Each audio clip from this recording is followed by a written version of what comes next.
नमस्कार शेतकरी बांधवांनो, मी विशाल कापसे ॲग्रीमंथन यूट्यूब चॅनलवर आपले सर्वांचे स्वागत करत आहे। आज आपण मैकोचे गुणकारी वाण बाहुबली प्लस या वाणाची माहिती बघणार आहोत।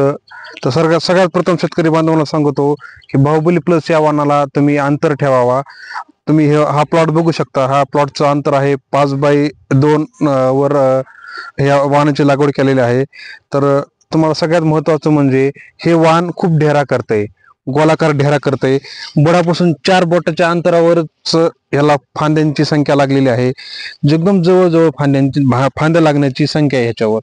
त्याच्यानंतर फांद्या लागल्यानंतर जे बोंडांचा आकार आहे, ह्या व्हरायटीचा बोंडांचा आकार खूप मोठा आहे आणि विशेष म्हणजे 70 ते 75% हिचं 5 पाकळ्याचं बोंड आहे। बोंड मोठा असल्यामुळे निश्चितच कापूस हा खूप जास्त प्रमाणात निघतो आणि आपलं उत्पन्न वाढतं। त्यानंतर या व्हरायटीचं बोंड लागण्याची क्षमता ही खूप जवळ आहे। एकदम चेन पद्धतीने बोंड आहेत, तुम्ही बघू शकता।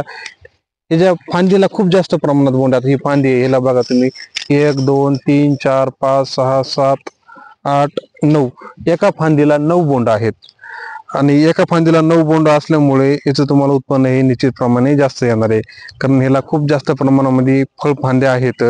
त्याच्यानंतर ह्यांच्यावर पात्यांची संख्या ही सध्या आहे। हे शेंड्याला अजूनही पाते लागलेले आहेत, पाते फुलं भरपूर प्रमाणात या व्हरायटीवर सध्या आहेत। त्याच्यानंतर जे शेंड्याला बोंड आहे, ह्या बोंडांचा आकार जो शेंड्याला आहे मोठ्या प्रमाणामध्ये, त्याच बोंडांचा आकार हा बुडामध्ये आहे। सुरुवातीला आणि बुडामध्ये ज्या बोंडांचा आकार मोठा आहे, एक समान बोंड आहेत। थोडक्यात सांगायचं म्हणजे एक समान बोंड आहेत, बोंडांचा आकार खूप मोठा आहे आणि वेचणीचं खूप सोपं आहे। त्याच्यानंतर शेतकरी बांधवांना मी सांगू इच्छितो की ह्याच्यावर अटॅक हा खूप प्रमाणात येतो। रसशोषक किडीचा अटॅक असेल, थ्रिप्स असेल, मावा असेल, ह्या किडींचा प्रादुर्भाव ह्या व्हरायटीवर खूप कमी प्रमाणात येतो। त्यामुळे निश्चितच आपला फवारणीचा खर्च हा कमी होणार आहे। तुम्ही पूर्ण प्लॉट बघू शकता, पूर्ण ग्रीनरी आहे।